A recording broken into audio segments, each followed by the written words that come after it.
Hello hello, welcome to another new blog of Norway. সবাই কেমন আছো? আমরা ঠিকই আছি। তো আজকে দেখো, সকালবেলা আমরা হোটেলেরই নিচে রেস্তোরাঁতে ব্রেকফাস্ট করতে চলে এসেছি। আর গতকাল অনেক রাতে আমরা ফিরেছিলাম নর্দার্ন লাইটস দেখে আইস হোটেল থেকে, এবং তারপরে শুরু হয়েছিল স্নো স্টর্ম। আর যার জন্য আজকে কার্কেন শহরটা পুরো আরও স্নোয়ে মুড়ে গেছে। তো কোনো প্রোগ্রামে এই অবস্থায় করা সম্ভব ছিল না।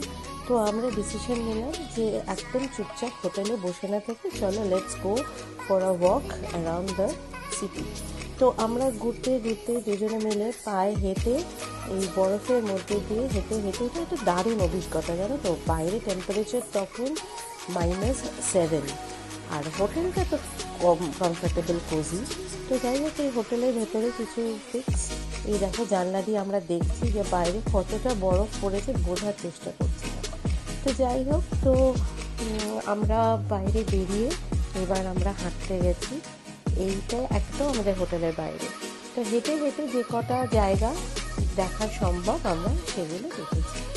এই দেখো, তো এই নরওয়ে আসা নিয়ে আমি ভীষণ ইনডিসিশনে ভুগছিলাম, কারণ এত ঠান্ডায় জানুয়ারি মাসে নরওয়ে আসবো, এত ঠান্ডাটা আমার শরীর নিতে পারবে কি না। তো তারপর দেখলাম কিছুই না, কি দরকার হচ্ছে একটা পজিটিভ মাইন্ডসেট, আর তার সঙ্গে 3 to 4 লেয়ার্স অফ তোমার ক্লোদিং, আর খুব ভালো জুতো। বাস এটা হলেই তোমার যে কোনো ঘোরাই একদম ঠিক হবে। এখানে সঞ্জিত আমাকে বলছে ভিডিও করছো করো, কিন্তু বি ভেরি কেয়ারফুল, করে না যাও। তো আমরা হেঁটে হেঁটে হেঁটে আমরা প্রথমে দেখতে গেছিলাম হচ্ছে রাশিয়ান সোলজার মনুমেন্ট। এই রাশিয়ান সোলজার মনুমেন্টটা তৈরি করেছিল এই নরওয়েজিয়ানই লোক। এটা as a sign of gratitude to the Red Army. এটা যখন ওই জার্মান নাজিস যখন অ্যাটাক করেছিল কার্কিন্সে, তখন এই শহরে সমস্ত লোকের একটা শেল্টার নিয়েছিল, সেটাও তোমাদের পরে দেখাবো। শেল্টার নিয়েছিল একটা আন্ডারগ্রাউন্ড একটা জায়গায়। তো ওদের থেকে বাঁচার জন্য হেল্প করেছিল সোভিয়েত আর্মিরা। তো এই আর্মিদের হেল্প না থাকলে কার্কেন্স শহরটাকে বাঁচানো যেত না। তো এইটারকে মানে অনার দেওয়ার জন্য এই মনুমেন্টটা তৈরি করেছে।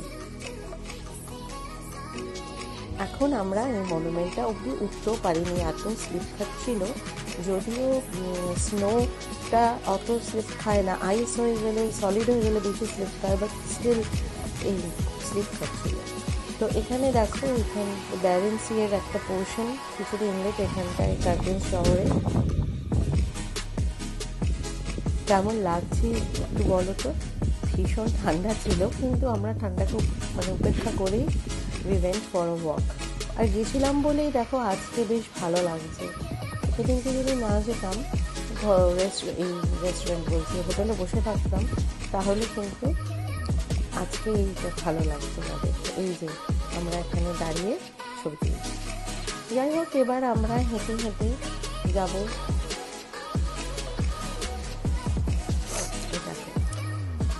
বম শেল্টারটা এবারই আসবে, তোমাদের জন্য ক্লিক করে রেখেছি। এই বম শেল্টারটা হচ্ছে বিগেস্ট, এই যে এটা আন্ডারগ্রাউন্ড বম শেল্টারটা হচ্ছে biggest world war 2 bomb shelter, যেটা ওই এলাকায় তৈরি হয়েছিল। আর এখানে সমস্ত সিভিলিয়ান্সরা তাদের বাচ্চা নিয়ে এই নিচে ছিল। দেখো কি সুন্দর বাড়ি না কার্কিন্সে, আমাকে ভালো লেগেছে। আমরা হেঁটে হেঁটে আরও অনেকটা জায়গা এক্সপ্লোর করলাম। এরপরে আমরা একটা চার্চের ওখানে যাব, যেই চার্চটা কিন্তু নতুন কনস্ট্রাকশন হয়েছে। নতুন বলতে 1959 ওরা বলেছিল, যেটা এর আগে চার্চটা আবার সেই ওয়ার্ল্ড ওয়ার 2 ধ্বংস হয়ে গেছিল। তো এই চার্চের ভেতরে তখন মাস প্রেয়ার হচ্ছিল, আমরা ভেতরে গেছিলাম। এই যে সবাই বসে প্রে করছিল জিজাসের কাছে। কেমন লাগছে বলো তো? আমার তো ভীষণ ভালো লেগেছে। তো এরপরে আমরা ঘুরে ঘুরে একটু ব্যারেন্সিয়ের কাজটায় যাওয়ার চেষ্টা করেছিলাম, মানে একটা ইনলেট ওটা। তো এটা হচ্ছে থর্ন হোটেল, এটা আরেকটা হোটেল কার্কিন্সে। তো দুটোই ভালো হোটেল আছে, একটা এই থর্ন আর একটা যেটাতে আমরা রয়েছি স্ক্যান্ডিক। আরও অনেক হোটেলই রয়েছে। তো এই হোটেলগুলো খুব ইনসুলেটেড, ভেতরগুলো খুব সুন্দর। এই যে এটা থন হোটেলের সামনেটা, খুব সুন্দর এই জায়গাটা, কিন্তু ভীষণ হাওয়া দিচ্ছিল, খুব ঠান্ডা লাগছিল এখানে সেদিনকে। এখানে এই যে ইয়েগুলো ভেসেলগুলো দাঁড়িয়ে আছে, এরা জানো তো মাছ ধরতে যায়, এরা ক্র্যাব ধরতে যায়। এখানে ক্র্যাব একটা বিরাট, এই দেখো বলতে বলতেই চলে এসছে কিং ক্র্যাব। এখানে ওখানে লোকেরা খুব কিং ক্র্যাব খায়। তো আমরা খাইনি, বিকজ আমি একটু ভয় পাচ্ছিলাম যদি খেয়ে শরীর টরীর খারাপ হয়। আর সঞ্জিত তো ক্র্যাব খায় না, একার পক্ষে আমার সম্ভব ছিল না। এগুলো একটু বাচ্চাদের খেলার জায়গা শহরের মধ্যেই। এই হেঁটে হেঁটে ঘুরে ঘুরে আমরা চলে এলাম আমাদের হোটেলের কাছেই।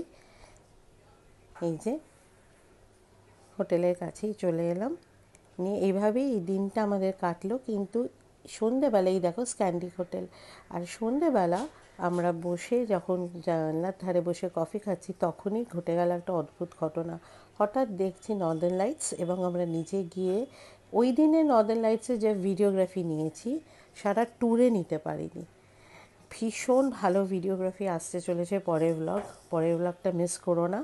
কেমন লাগছে আমাদের নরওয়ে ব্লগ জানিও। ততক্ষণে সবাই ভালো থেকো, আনন্দ থেকো। Tata, take care.